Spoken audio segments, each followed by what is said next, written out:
Do you want to dig into some of the key model hyperparameters that we might want to work with when we're configuring an XGBoost model? Generally, you want to make what people call weak trees. Weak trees are trees that don't go very deep. And then you want to have the subsequent trees correcting those issues. I like to say that's sort of the basic idea behind these gradient boosted decision trees, is that they can take a relatively simple or weak model, and then they can keep correcting that error, and eventually they will do a decent job. Matt, welcome back to the Super Data Science Podcast. It's wonderful to have you here. I imagine, as usual, you're calling in from Utah. I am, yeah. Thanks for letting me come back on. Yeah, my great pleasure. Yes, you were on the show last year in episode number 557, and you had the distinction, Matt, of having the most listened to episode in 2022. So thank you very much for contributing that. Yeah, I'll blame my robot hordes that I control. Well, it is true that actually you did have a very, very popular audio-only podcast. I'm not sure if you would be number one for sure, but the thing that really took off was typically our episodes, only a few percent of our listeners view the video format. But for your episode, it was 50-50. So a huge, the YouTube version of your episode on Effective Pandas really took off. And so that's you've certainly been in the top 10 anyway, but that was what made you number one. So I guess, yeah, you've got the YouTube robots worked out. Awesome.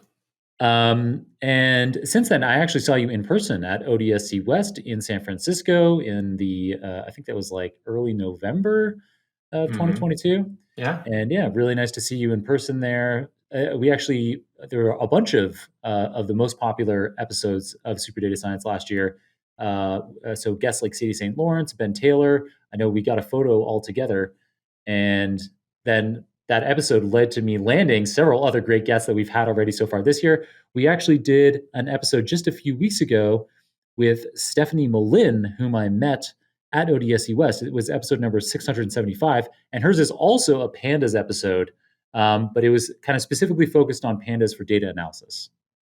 Awesome. Yeah. Yeah. So we know those pandas episodes do well. So what have you been up to since the last episode, Matt? Yeah, mostly doing a lot of training. So I do corporate training, help people learn Python and tell lies with data. I do live in Utah, so it's been snowing. It's been a record-breaking snow year, so getting in a little bit of skiing. And yeah, in the meantime, I wrote another book as well. So yes, yeah. And that is our main reason for having you on today. So last year, your episode was called Effective Pandas because we were talking about your Effective Pandas book that had come out. And this time, we're focused on your book, Effective XGBoost, Tuning, Understanding, and Deploying Classification Models. It just came out. Congrats on that, Matt. Huge accomplishment getting another one of these books out. And very kindly, you've also provided a promo code for our listeners. So I'll be sure to include that in the episode's show notes, as well as in social media posts that I make about this episode. And furthermore, Matt has very kindly offered 5 free digital copies of his new book, Effective XGBoost. So the way that that'll work, like I don't know if contest is the right word, race. The races that we've had for free stuff that our guests have given away in the past, the way that this will work is, so these episodes come out on Tuesday mornings, New York time, these guest episodes. And so I'll make a post on my personal LinkedIn account. We post on several different accounts, but on my personal LinkedIn account, I will post that this episode is out and kind of highlight the key topics in the episode. And in that, I'll mention how the first 5 people to ask for a free digital copy of Matt's book will get one. And so, yeah, awesome. If you're listening to this just after it came out, you might still have a chance. Good luck. So you've written half a dozen books, not including second editions. And so you're a prolific author. Most of your content has been on Python. Particularly, you've had several books on pandas. Why was now the right time to write a book about XGBoost? Hmm. Yeah, and I guess this goes back to, with programmers, there's often this notion of bike shedding, that when programmers do something, they want to do it their way, and there's often the story of bike shedding is they want to make a bike shed and it has to be pink versus like the normal bike shed. And as someone who's an instructor, I'm, like I said, I spend a lot of time teaching this material to people. I wanted a book that taught kind of what I felt was important. And so a lot of books around XGBoost tend to be about, here's the algorithm, and then here's how you make a model, and that's kind of the end of it. And I wanted more of, let's look at some exploratory data, let's go into making the model, then let's talk about various things that you can do with the model to evaluate it, tune it, but then also there are a few topics that I find that people don't discuss when they're talking about XGBoost that I thought were interesting. And then also going beyond that, looking at things like deployment as well. And so it is going from sort of start to end, not just like, here's the algorithm, but like, what do you do after you have that model created as well? Nice. So yeah, so that sounds really great. It sounds like there was a big gap for you to address there, and particularly considering production deployments is so important today. There are so many resources out there that teach data scientists how to be just creating a model, and then you don't know how to actually use that in practice. So that is certainly a great gap for our listeners who aren't aware of what XGBoost is. Matt, just fill us in kind of generally on what this algorithm is and maybe how it's different from other kinds of models out there for classification problems. Sure. Yeah, so XGBoost stands for Extreme Gradient Boosting, and it is a tree-based algorithm. So generally, when I'm teaching machine learning to folks, I kind of go at it from, a lot of people start with logistic regression or linear regression, depending on if they're teaching classification or regression. I like to go at it actually from trees. So I will teach decision trees first, and I'll start off with the decision stump, which is basically an if statement. And it's saying, if you look at all the columns in your data, and we're trying to predict a label for something, which value in each column will give you the cleanest split? And if you do that, you can make a tree out of that, which is basically an if statement. But if it's just making one decision, we call it a stump. And then you can recursively do that with your decision tree, and look at each of those divisions, and then revisit the features, and make those splits, and then you get a decision tree. So a decision tree is great in that you can explain it very well. I mean, it basically will capture the information that is in your data, and you can let it overfit, and it is what is there. The problem is, like with a lot of things, machine learning, overfitting is a problem.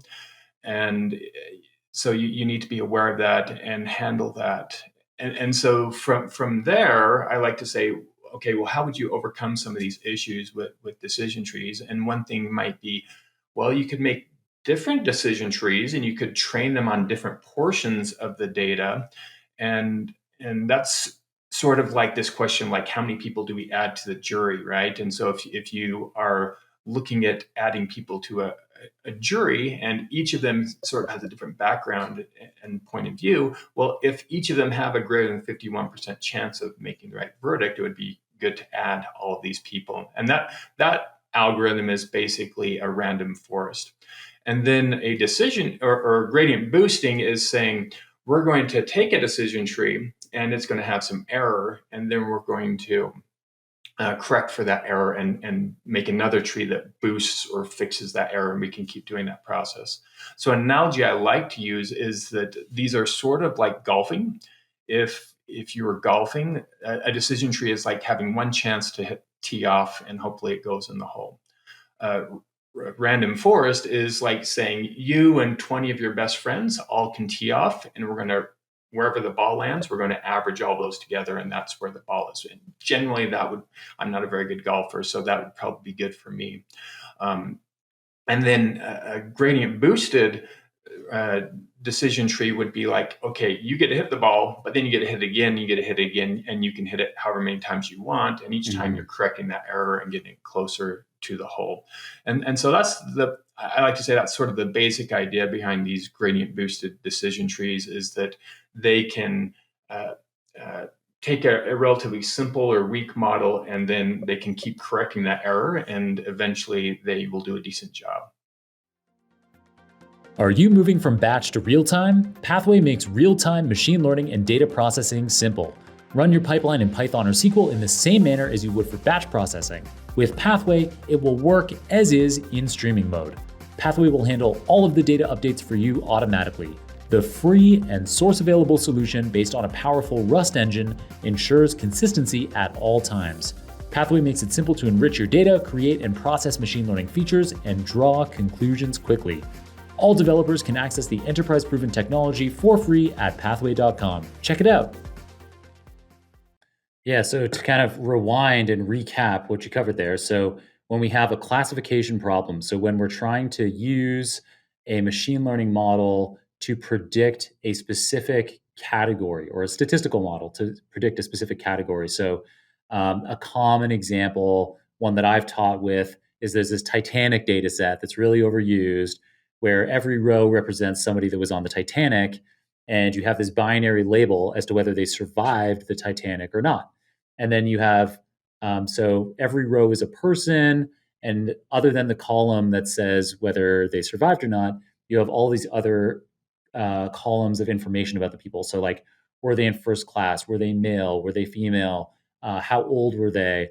And so you can use a decision tree to say, like the decision tree will try to go, okay, like which of these predictor variables is most predictive of whether somebody survived the Titanic or not? And so it could be something like being female, I think, was a really good predictor. So like females were much more likely to survive. So the first branch in the tree is branching on gender.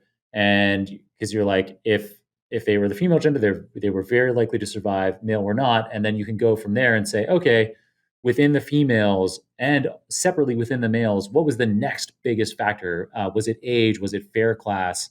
And you continue down the decision tree like that. And so that gives you like a single decision tree. But as you're saying, these decision trees can be highly prone to overfitting to specifically the training data, meaning that they don't generalize well to data that they haven't seen before. And so a common approach, you mentioned it there, the random forest, that idea of having multiple jurors.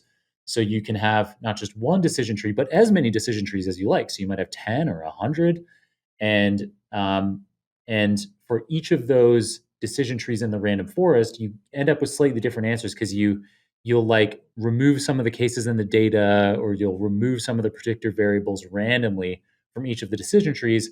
So you end up with 10 or 100 or 1,000 or whatever different decision trees that together form this random forest. And that can resolve the overfitting problem that we see with a single decision tree. However, this XGBoost approach that you described of having multiple of these decision trees, where instead of just randomly removing data or randomly removing parameters like we do with a random forest, with XGBoost, you're specifically honing in on, where does my decision tree make mistakes? Your golf ball analogy was awesome. I've never heard that one before. Like this idea of like having multiple swings to just get you closer to the perfect shot, closer to the perfect prediction with each subsequent tree in the boosted model. And so that concept ends up being really powerful. And so when you see these kinds of online competitions of what model gets you the highest accuracy on some task, depending on the kind of task, it will either be like a deep learning approach. If it's kind of like a machine vision problem or a natural language processing problem, it might be a deep learning approach. But if it's working with tabular data, you can bet that XGBoost is going to win the competition. Yeah. Yeah, it generally is up there. And as a random aside, I found out recently that my wife's like second great uncle was on the Titanic. And so, Oh, really? yeah, he died, but his wife survived, right? And so that one of the key predictors in the Titanic, and that's kind of a morbid example. It's like predicting whether people will die if you keep sending a Titanic out and crashing it. But like, yeah, he died and his wife survived, right? So in that case, the gender was important for survival. Yeah, that was in the teaching that I do when I teach decision trees. I I create based on the James Cameron film Titanic. There's like the two main characters are Jack and Rose, and so I kind of like we create the decision tree, and then I'm like, okay, so if we had a character with the attributes of Jack, what's his probability of survival? And it's like it's very unlikely that Jack would survive. Whereas Rose's probability, based on her demographic factors, being in first class, being female, very high probability of surviving, and indeed that is what happens in the film. Yeah, so it must be true. Spoiler alert. Um, so yeah, so those are two small anecdotes about the Titanic that demonstrate the power of decision trees. So yeah, but XGBoost, these extreme gradient boosted trees, they really, I mean, I can see why it would be compelling to write a whole book about this because of how frequently we see these XGBoost models winning competitions. Yeah, super powerful, and they tend to out of the box. They tend to do a decent job, right? So with little bang, a lot of bang for how would I say this? Minimal effort. Yeah, minimal effort. A lot of juice for the squeeze.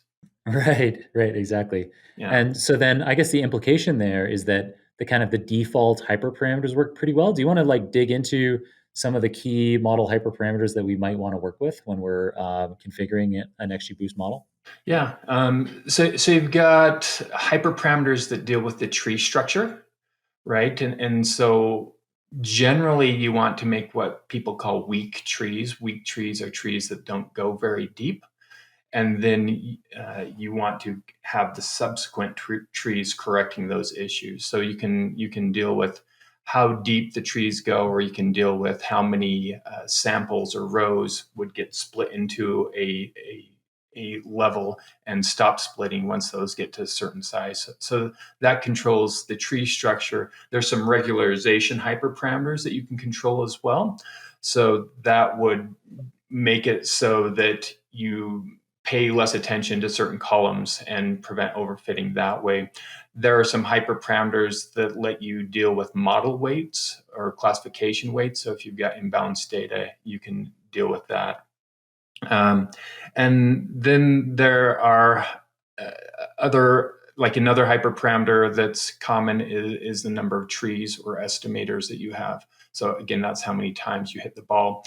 And that's related to another hyperparameter, which is called the learning rate. So the learning rate is, you can think, if we go back to our golfing metaphor, if you've ever golfed and you try and hit the ball as hard as you can, sometimes that doesn't work very well.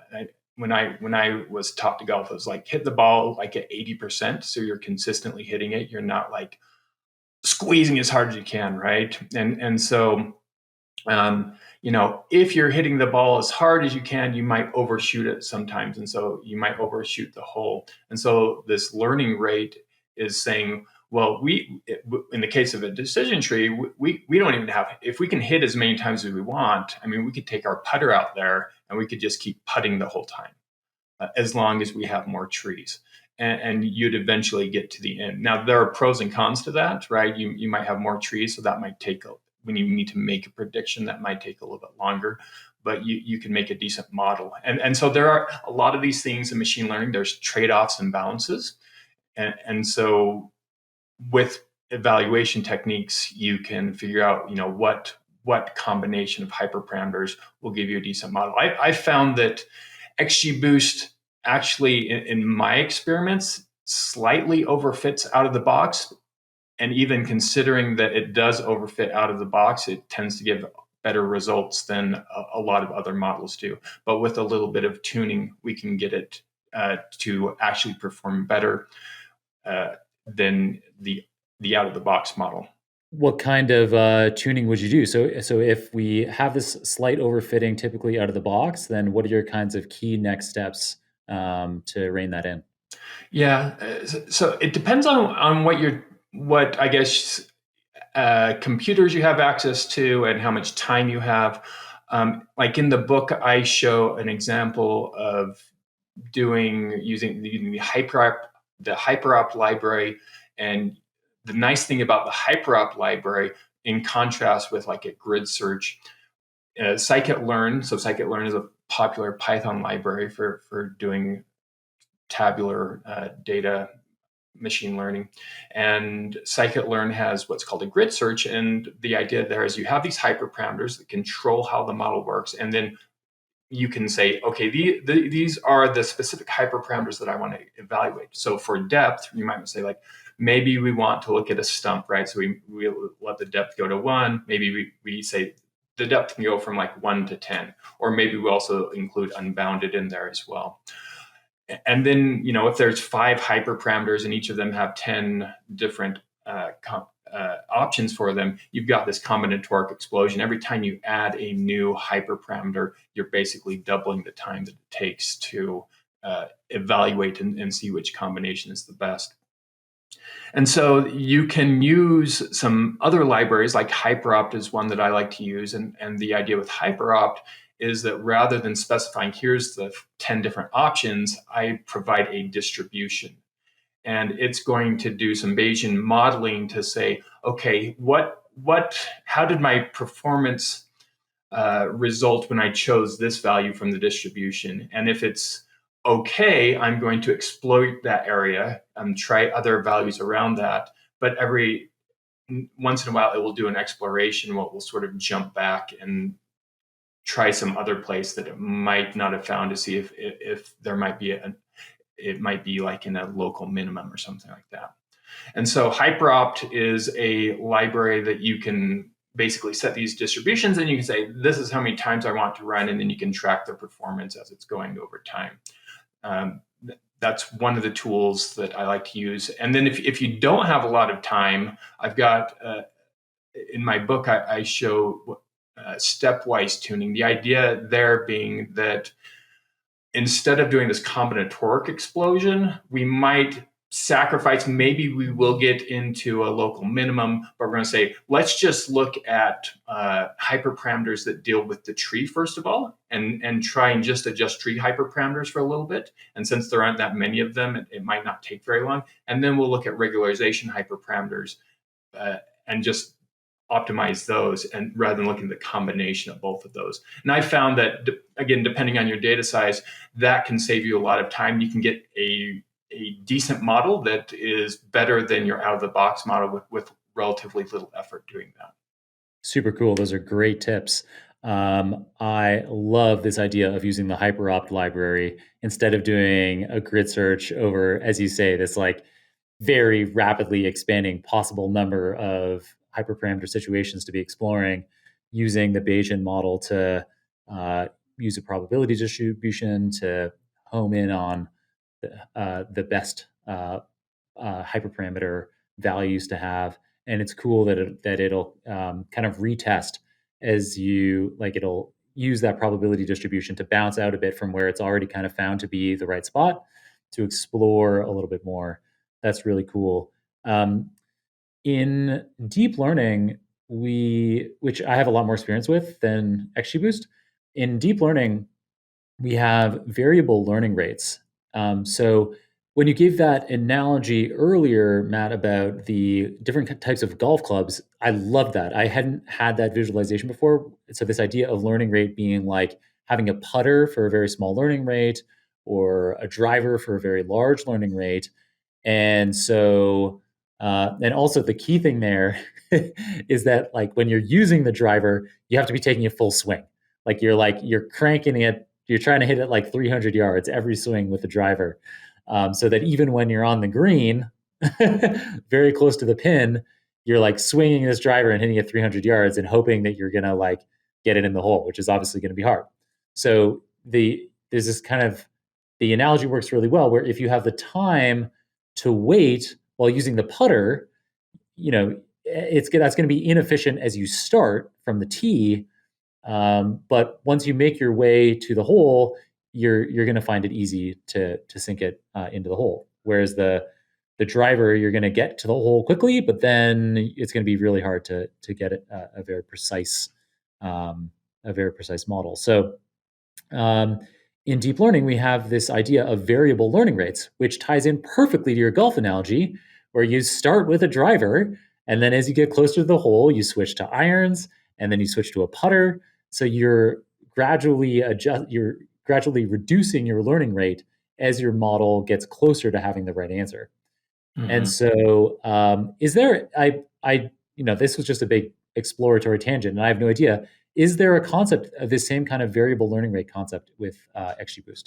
So I don't believe XGBoost supports variable learning rates, but I think, John, one of the key things to recognize that unlike random forest, where each of those trees is trying to like hit the ball in the hole, what a successive tree in gradient boosting is doing is trying to correct the error, right? So it's not repeating the same hit, it's correcting that error. So it is kind of like we can choose whatever club we want to for that first hit, and then we're going to use different clubs because we're looking at our data from a different point of view at this point. Nice. That's a really great answer. So the variable learning rate doesn't matter as much. It's really just for that right off the tee. What are we going to whack it with to get going? Yeah, I mean, you can adjust I show in my book, you can adjust the learning rate, and basically what that's doing is just like making, if you say the learning rate is 0.5, like however hard you hit off the tee, you're going to hit half as far, basically, right? And so, yeah, that is something that you can tweak, right? And it might be the case that if you keep that cranked up, you might be doing some ping pong there, versus if it's slowed down a little bit, it might take a little bit longer, but get to the hole or give you a better result in the end. Nice. This episode is brought to you by Posit, the open source data science company. Posit makes the best tools for data scientists who love open source, period, no matter which language they prefer.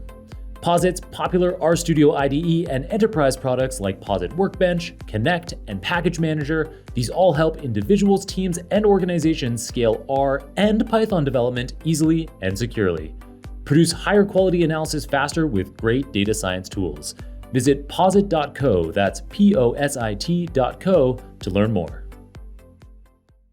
So is it just this capacity to be taking the errors, taking the residuals, and refining on those? Is that fundamentally what makes XGBoost work so well and allow it? I said XGBoost really funny there, but that allows XGBoost to work really well.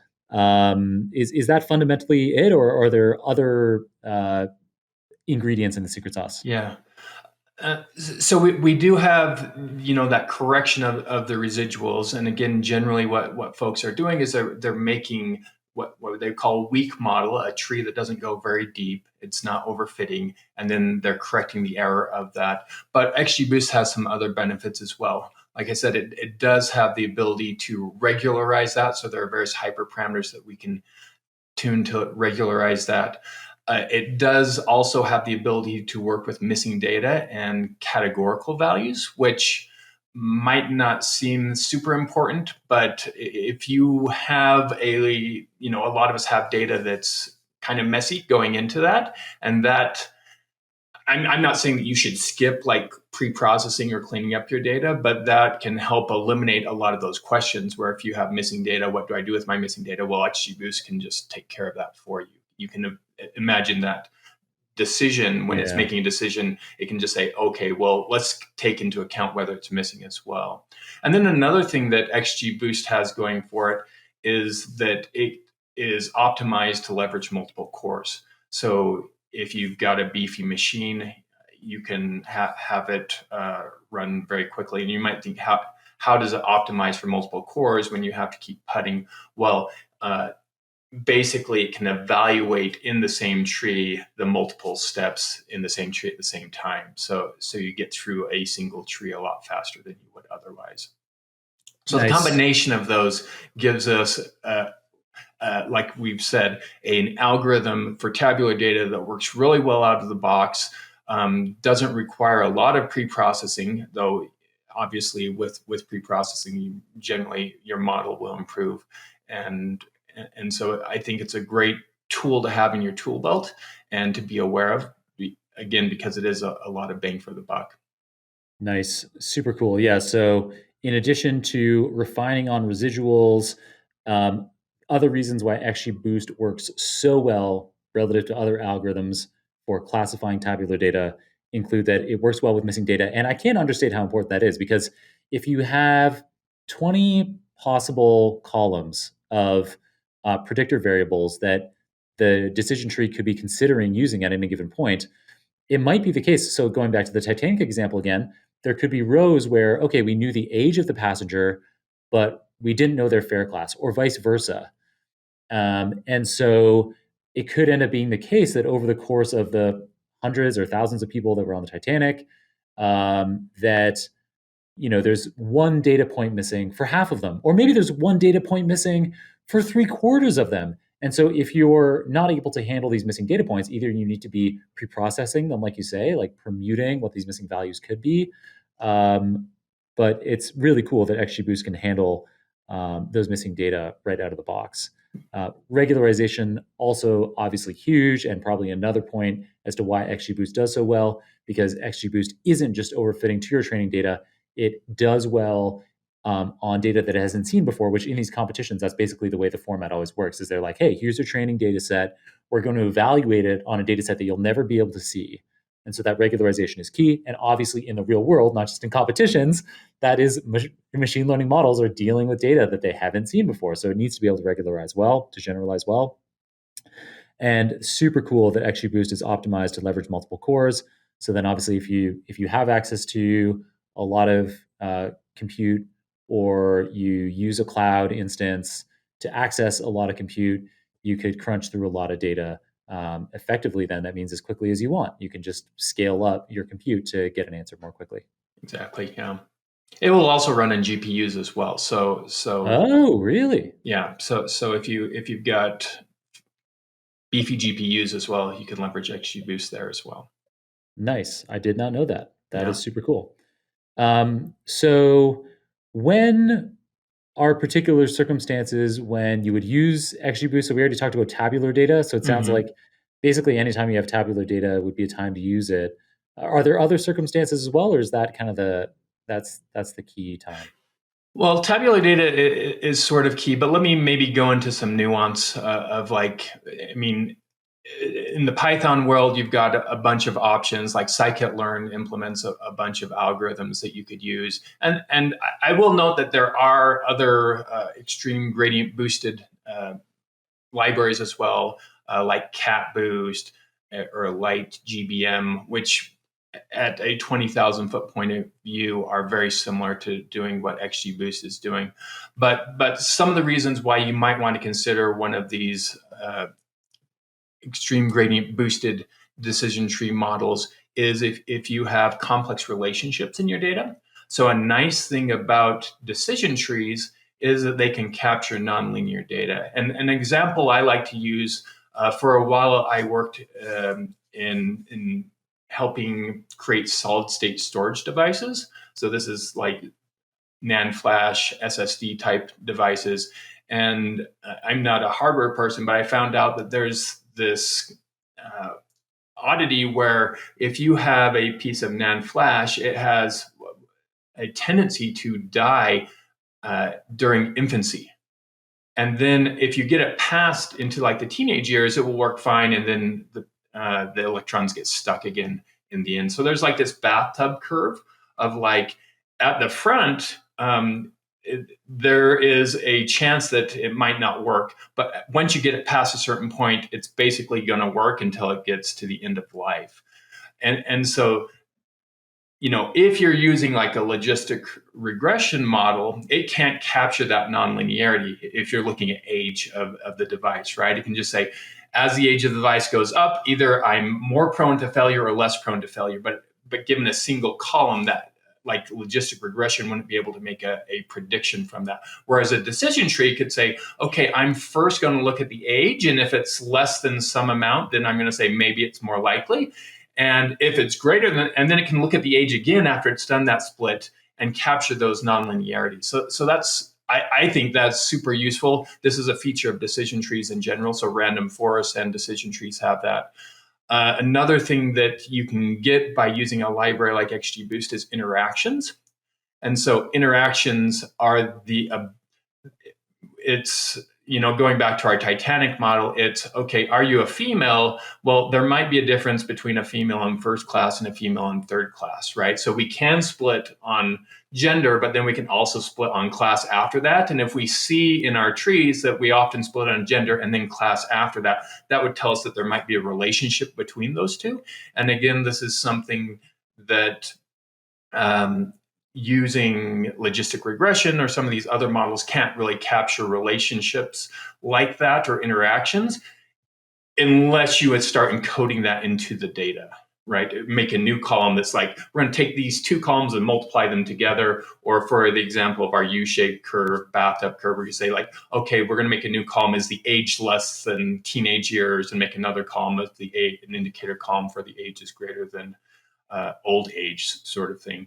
So as a data person, I find that super interesting, that like there are these relationships between the data, and these algorithms can find them for us and help us uncover them. Even after the fact, we can look at the results and start understanding our data better from that. Again, XGBoost is a relatively performant model, and so you might want, if you want good results, and there might be some trade-offs that you're willing to make, XGBoost might be a model to use. And then going back to that, what's in the data, I do kind of like to use XGBoost to go back and understand what's going on with my data.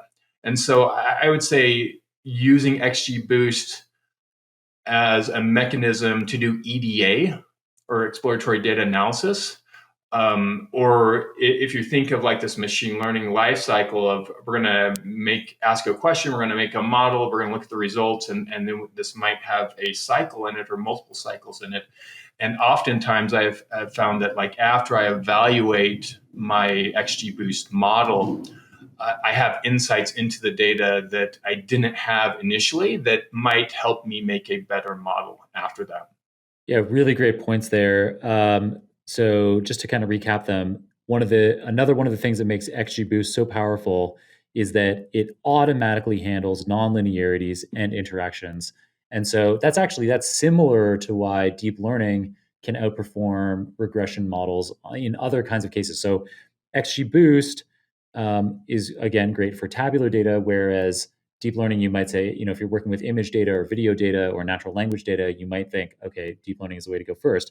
But with either approach, XGBoost or deep learning, what makes them so powerful is that they handle these nonlinearities, they handle these interactions between input features in the model fully automatically. Yeah, so super powerful. And then to distinguish between deep learning and XGBoost, and another reason other than just the tabular versus non-tabular data kind of situation, is that XGBoost can be way more performant, not just on the training data, but actually in production as well. So when people are using ChatGPT today, they see like words coming out kind of one by one, or characters coming out individually. And I mean, that is an extreme example of a model with a lot of weights. And given how many weights are involved, it's pretty remarkable that you can get answers in real time. But XGBoost in production, any XGBoost algorithm that I've ever seen works instantaneously. There is no lag, even on relatively inexpensive CPU hardware running on the server. Yeah, those are good points. So you've given us lots of great reasons for situations that we should be using XGBoost. I've touched on a situation where you might not want to be, like so working with image data, for example, natural language data. What other kinds of circumstances would XGBoost not be the ideal choice?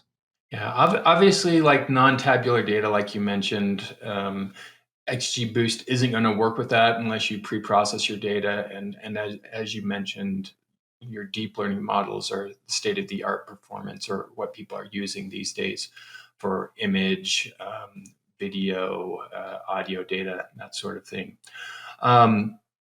If you've got going maybe the opposite direction, if you have really small data, right? Maybe you only have tens or a few hundred rows of data, you might want to go with a simpler model, maybe something like logistic regression. Another key thing that might impact that decision, and this is probably one of the biggest influencers, is this notion of interpretability. Can you interpret the model, I right? knew that was coming. Yeah. And so I've done some work in the finance sector, and a simple example is if we're making a model to predict whether we should give someone a loan or not, right? And you could imagine if you're a customer going into a bank and you're applying for a loan, and they say, no, we're not giving you a loan. And you ask, well, why not? And they say, because the model said so. That's not going to be super satisfying for the customer.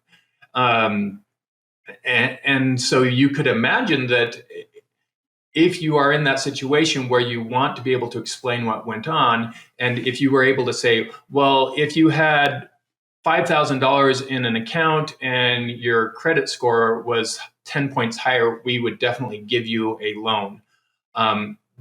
That would be okay. I didn't get a loan, but I know what I need to do to get one. And so if you had a model that was able to give you those answers, even though maybe it wasn't quite as accurate at getting fraud, but it made it so you didn't make all the customers mad and leave you for a different bank, that might be a trade-off that you're willing to make. So that notion of interpretability, a lot of people would call XGBoost a black box model, meaning that it's impossible to understand. I would say it's a dark gray model. I mean, if you're motivated, you can look at all the trees and you can print them out and you could walk through them, right? And you could understand what's going on there. But that's not something that you're going to do with a loan officer. They're not going to sit down with you and say, well, let's look at tree 1 through 582, right? That's just not going to work in a business context. So a strict white box model that is completely interpretable might be a reason to choose a different model. Now there are some libraries that let us somewhat sidestep those, and we'll probably discuss those later. And then I guess one issue, if you do have like thousands of trees, there could be a speed issue that, and if you need like super quick results, right? Doing something like logistic regression is going to be hard to beat logistic regression, because you're basically just taking the inputs and multiplying them by a weight and summing that, and that's your answer. So it's going to be hard if you need super quick inference or speed on that. Did you know that Anaconda is the world's most popular platform for developing and deploying secure Python solutions faster? Anaconda's solutions enable practitioners and institutions around the world to securely harness the power of open source. And their cloud platform is a place where you can learn and share within the Python community. Master your Python skills with on-demand courses, cloud-hosted notebooks, webinars, and so much more.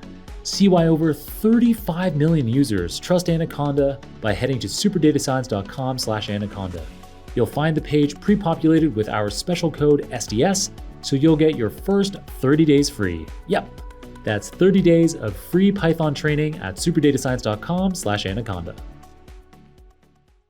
Nice. Yeah, that's a really good point. I guess I haven't used that many trees in XGBoost, and I've never deployed into production, so I'm not the expert. I hadn't thought about that, how if you have lots of trees, you're going to underperform relative to a regression model. So if this was like you mentioned finance applications there, you're talking about loans where it's critical to have interpretability.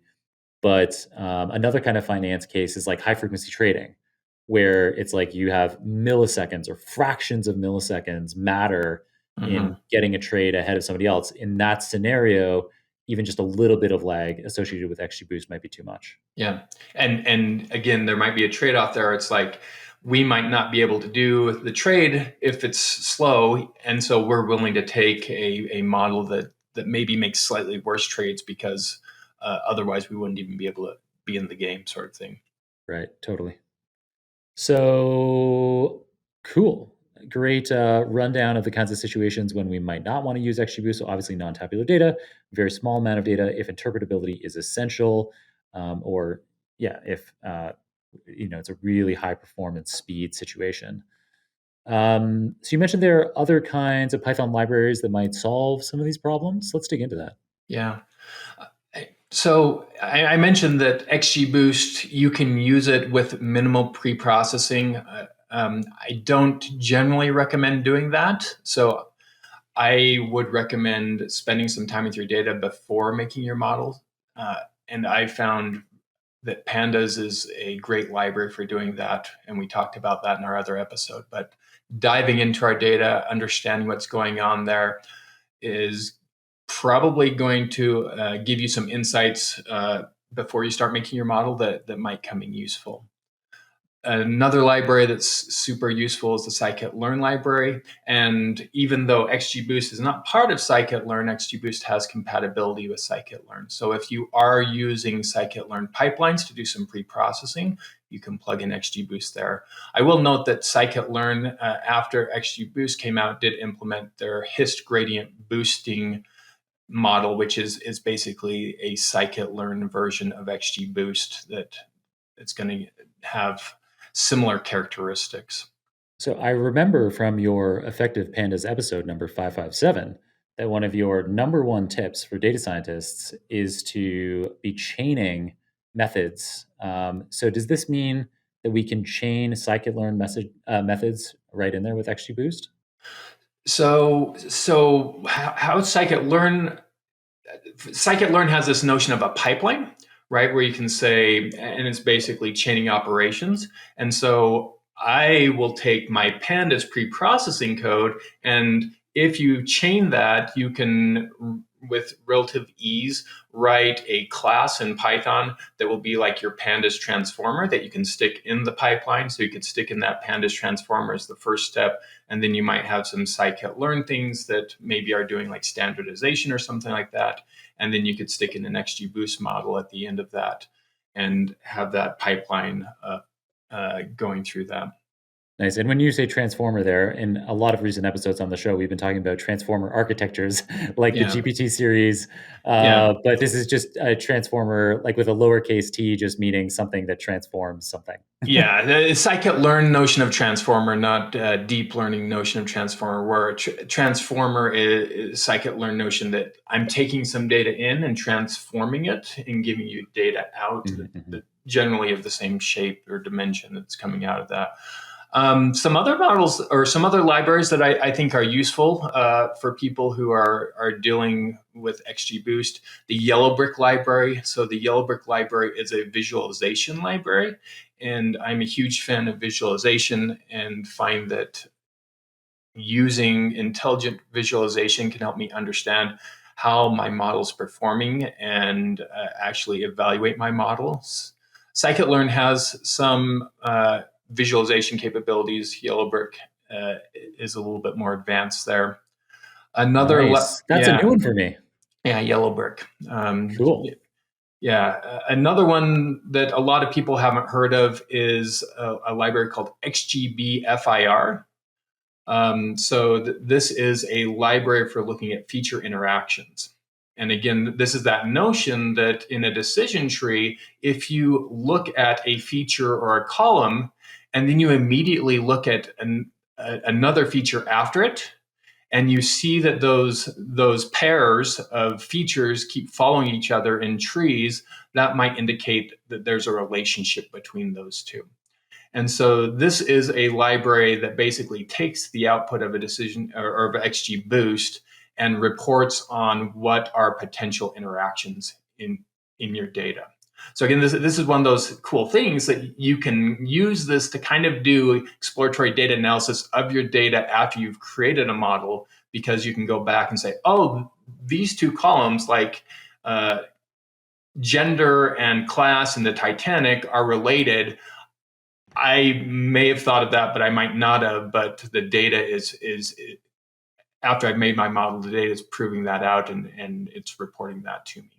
Awesome. Those are some really cool Python libraries for using along with the XGBoost library. So Pandas for preprocessing, scikit-learn for maybe also having some preprocessing steps, pipeline, and Yellowbrick for visualizing the model and model performance, and then XGBFIR for giving us a bit of explainability into this dark gray box. Mm-hmm. Yeah. Cool. So everything that we've talked about in this episode so far has been in the Python language. Is it possible to implement XGBoost in other languages as well? Yeah, so XGBoost is not actually implemented in Python, or it's implemented in C++. Uh-huh. And then, this is a sort of dirty secret of things that work fast in Python. Python is a slow language, but makes for good glue. And if we have things that are a little bit snappier, and we have a Python wrapper for it, that kind of gives us the best of both worlds. So there are wrappers for XGBoost in R, Java. I mean, even Ruby or Swift, if you wanted to do that, or you could call XGBoost from C or C++ as well. So you kind of got your bases covered with what I would say are the most popular data science languages. Certainly. Yeah, super cool. And then, so if there's a listener out there who is hearing about XGBoost for the first time or getting excited about it as a result of listening to this episode more so than before, and they want to try it out, what are the kinds of prerequisites that they need before trying XGBoost, for example, by grabbing your book? Yeah. I mean, understanding what you would use XGBoost for, and where it's appropriate. So generally, this is for supervised learning problems, right, where we're trying to predict a label in the case of classification, or predict a numeric target in the case of regression. And then, I find myself teaching XGBoost to a lot of people who are subject matter experts, right? So they have data, they're subject matter expert about the data, but then they need to make predictions about that data. So the more you can understand the problem domain, I think the better you're going to be able to make a model. It's often said, and I wish I had like someone to attribute this to. Maybe that if you have better data, you can make a better model or a dumber model, and will often outperform a super fancy model if you have better data, right? And so certainly you could think of cases where if you slightly improved your data, you could throw it into logistic regression and probably do as good as you could with a model, maybe like an XGBoost model for certain situations, right? For other situations, that might take a lot of time or effort or pre-processing, such that you're doing so much processing on the data that you might as well just use something like XGBoost, because it's kind of going to do that for you instead. And then there is some minimal level of programming that you're going to have. I mean, making a model using scikit-learn or XGBoost is not particularly hard. It's like 3 lines of code to do that. So if you can get your environment bootstrapped or up and running, or you have some web-based version of the environment or a hosted version that you can use, it's not particularly hard. But again, there's a lot of the work that you do before making the model and the work that you do after making the model, such that like those 3 lines of code aren't really important because of that other Right, stuff that yeah. is required. So just like calling a regression model in scikit-learn, calling an XGBoost model is straightforward. It's just a few lines of code. It's You actually can. the same interface. So that because it implements that scikit-learn interface, like Mhm. one of the things you can do is like you can take, half a dozen different families of models in scikit-learn and XGBoost. And if your data is sufficiently pre-processed, again, XGBoost supports things like missing values, and a lot of these scikit-learn models don't. But if your data is in sort of this common subset that works with those other models, you could make a for loop and just loop over all these different models and evaluate them very quickly and see, general performance characteristics of the different models. Very nice. So yeah, so the programming skills come in. They're mostly required for being able to pre-process the data appropriately, understand the data before putting it into the model, do the kind of exploratory data analysis, make sure you understand that all the features you're putting in make sense, and you're not missing too many data, that kind of thing. And then, of course, afterwards, when you are interpreting the results and figuring out how to visualize it and tell a story around it, and then, of course, put it into production. Um, do you have any particular production tips for us that you can share quickly in a podcast format? Yeah, I mean, I think production, you're going to want to use monitoring if you can. So monitor performance over time to make sure that you don't have uh, drift in your data. Um, if you, I would say like another production tip is if you leverage something like a scikit-learn pipeline, that's going to make your life a lot easier. So a lot of folks, this kind of goes back to our discussion that we had last year around chaining, um, where I said that like chaining is this practice that if you use it in pandas, it's going to make your life easier because you can go back and you can update your code, or it's going to read more like a recipe. And sort of similar thing applies if you're using like chaining or in pandas combined with like scikit-learn pipelines. It certainly is possible to like make models and deploy them without using those sorts of things. But if the model logic and everything that happened is like in 50 different cells in someone's notebook somewhere, trying to recreate that or redeploy the model is going to be a pain. So putting in some MLOps around that, and I'm saying like MLOps like using scikit-learn pipelines, but also that could be the case of like doing some monitoring, but also doing some testing of your code and being able to deploy it quickly uh, can make your life a lot easier. Nice. So that kind of gives us some great tips on putting these models into production. And then, what if in a use case where we're not necessarily putting something into production, but we're running this model to get some insights into the data or to be able to make some predictions in a non production environment? So, we might need to communicate results to non technical stakeholders, to business people. How do you have any tips for how we can be doing that effectively? Yeah. So I mean, when I talk about data science, I often say like to me the most important skill of a data scientist is communication, right?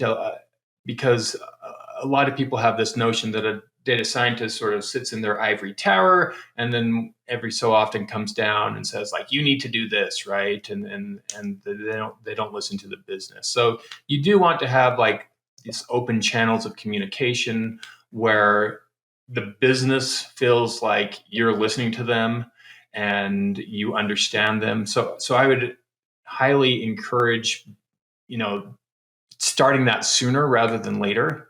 So, good communication, making sure you're understanding what the problem is. Um, and part of that is also like what are the correct metrics? How you're going to evaluate your model, and what are the metrics around that? Um, when you're explaining a model, if you can explain it in terms of dollars, that might make it a little bit more compelling than to explain it in terms of like precision or recall. These terms that tend to be jargon for a lot of people, you can sort of bring it to their level. that can be important. So like savings or profitability, like if we implement this model relative to our existing approach, we will save this much money or we'll be this much more profitable. Yeah, yeah. Having a recommendation, that has dollars attached to it, rather than uh, a lot of jargony speak, can be useful. On a similar note, like we did say that like logistic regression, we can explain that, and so if you could explain a model, that might be useful. A lot of people are using libraries like SHAP to explain XGBoost models, which I think is awesome. And again, I can use a SHAP model to further do exploratory data analysis, that sort of thing. But I wouldn't just hand over one of the plots that comes out of SHAP directly to some business stakeholder and expect them to understand it, right? So you need to be careful about what you're handing over, or walk people through that if it's necessary to sort of dive into those details. Nice. Great tips for being a data scientist in general there, Matt, as well as for particularly dealing with explaining XGBoost. I suppose XGBoost, using these kinds of dollar terms to make the point about what you're doing with XGBoost could be particularly important, given that you might not want to have to get into the like, well, there's all these trees. We got 582 trees, and we get great. Maybe we don't have the best interpretability, but we do have performance and Yeah. So Yeah, if you can explain it like, we'll save $1 million if we use the XGBoost tree, we'll save $500,000 if we use the logistic regression tree. Something like that can help grease the skids on model deployment. Nice. And then we spent this whole episode learning about XGBoost and now how to communicate the results of an XGBoost model effectively and put an XGBoost model into production. But Matt, can't ChatGPT just do all this for us? Yeah, great question. It couldn't yesterday. It might tomorrow. It is changing pretty quickly. I'll say this: like, I use a calculator. I use a spell checker, and so I use tools that make me more productive. And I found that using tools like ChatGPT and other AI tools that help me code can make me more productive. I don't think that ChatGPT has a lot of the nuance that a subject matter expert would on the data. And so while ChatGPT can sort of speak in generalities of like how to apply XGBoost, which might give you a decent model out of the box. And again, getting an out of the box model is not hard. It's 3 lines of code, right? So can ChatGPT get you there? Yeah, I can probably get you there, right? But I think you really want to start going above and beyond that, especially when you want to start communicating these things to others. And so lack of subject matter expertise, often lack of critical thinking skills. People ask me, is ChatGPT going to take over my job? And the common answer that I'm seeing is no, but someone who's using it will if you're not using it, right? So I don't want to have my head in the sand saying that like I'm not going to use this for whatever reason. I think you should be aware of what it can do, the pros and cons of it. I found that it helps augment my productivity, and so I would use it where it does that. But I would also say that like bosses want a throat to choke, so to speak, or someone to be able to explain a model to them, and to say what's going on here. And I don't really see. Maybe there's some. Yeah, I don't really see like someone saying, "Okay, we're going to replace our data scientists with ChatGPT," and the CEO is just going to ask ChatGPT to write some Python code for them. I don't see that happening. So I'm again, long story short, I'm not super afraid of my job or the job of those people who I'm training going away per se. But I do think this will augment their capabilities, and a lot of them are going to have to up their game.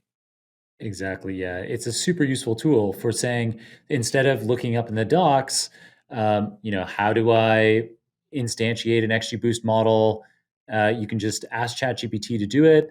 And then you can even ask it helpful things like, what kinds of the same kinds of questions I was asking you today. What kinds of production considerations might I want to have? And you can make it specific to your circumstances. Like, given that my machine learning model is doing this and it's going to be used in this way, what are the kinds of things that I need to be concerned about? And it might have some great ideas. But it's ultimately, it's going to come down to a human making the decision and deciding exactly what to implement, what amount of risk is appropriate for this particular model in production, for example. So I agree with your assessment that ChatGPT won't take your job, but somebody using it could. Awesome, Matt. This has been a fantastic episode focused very specifically on XGBoost. Love having these kinds of episodes, and based on how well your Effective Pandas episode did last year, I have a feeling this will be in the running for a top 10 in 2023. Yeah, fingers crossed. So beyond your book, Effective XGBoost, do you have a book recommendation for our listeners? We always ask for one at the end of the episode. Yeah, I'd say a good book that I like is called Show Me the Numbers, and it is a visualization book. It's actually light on code. There isn't any code in it, and so it's language agnostic, but it's got best practices and tips on making effective visualizations, which again, I think especially for like these black box models, visualizations can tell a great story. And I find that a lot of people have very cursory visualization skills. If they can bump those up a little bit, they can tell a lot better story. Nice. Yeah, great tip. And Matt, you clearly are a deep expert on not just XGBoost, but Pandas, lots of other Python libraries, machine learning in general. I'm sure I'm even missing some of your expertise in that broad sweeping statement. But the point is, you've got a lot of really valuable information for our listeners. They might want to be following you after the episode. What's the best way to do that? Yeah, probably best way is on Twitter. My handle is __M_Harrison__ for Python people. That's Dunder M Harrison. I also have a mailing list at metasnake.com if they're interested in that. Nice. All right, Matt. Thank you so much for coming on the show. My pleasure. Thanks for having me. Who knows? Next book topic, maybe we'll have to have you on again. Okay. Well, I appreciate you letting me come back. So hopefully we can do it again sometime. Yeah, my pleasure, Matt. Catch you again soon. Okay. Bye. Another year, another exceptionally informative episode of this podcast with Matt Harrison. In today's episode, Matt filled us in on how XGBoost is an ensemble decision tree approach that affords extremely high classification accuracy that generalizes very well to new data. He talked about the hyperparameters such as model depth, regularization, class weights, number of estimators, and learning rate that we can fine-tune to maximize XGBoost's potency. He filled us in on the HyperOpt library that leverages Bayesian statistics to perform hyperparameter search more efficiently and likely more effectively than a grid search. He told us that we should consider XGBoost as our first choice when we're working with a large quantity of tabular data. Complete model interpretability is not essential, and we're not looking to minimize model execution time. And adjacent to XGBoost, Matt filled us in on the Pandas library for data preprocessing, scikit-learn for data pipelining, Yellowbrick for visualizing model performance, and XGBFIR for model explainability, specifically gaining insight into interactions between features. As always, you can get all the show notes, including the transcript for this episode, the video recording, any materials mentioned on the show, the URLs for Matt's social media profiles, as well as my own social media profiles at superdatascience.com/681. That's superdatascience.com/681. I encourage you to let me know your thoughts on this episode directly by tagging me in public posts or comments on LinkedIn, Twitter, or YouTube. Your feedback is invaluable for helping us shape future episodes of the show. All right, thanks to my colleagues at Nebula for supporting me while I create content like this Super Data Science episode for you. And thanks, of course, to Ivana, Mario, Natalie, Serge, Sylvia, Zara, and Kirill on the Super Data Science team for producing another super practical episode for us today. for enabling that super team to create this free podcast for you. We are deeply grateful to our sponsors, whom I've hand-selected as partners because I expect their products to be genuinely of interest to you. Please consider supporting the show by checking out our sponsors' links, which you can find in the show notes. And if you yourself are interested in sponsoring an episode, you can get the details on how by making your way to johncrone.com/podcast. Finally, thanks of course to you for listening. It's because you listen that I'm here. Until next time, my friend, keep on rocking it out there, and I'm looking forward to enjoying another round of the Super Data Science Podcast with you very soon.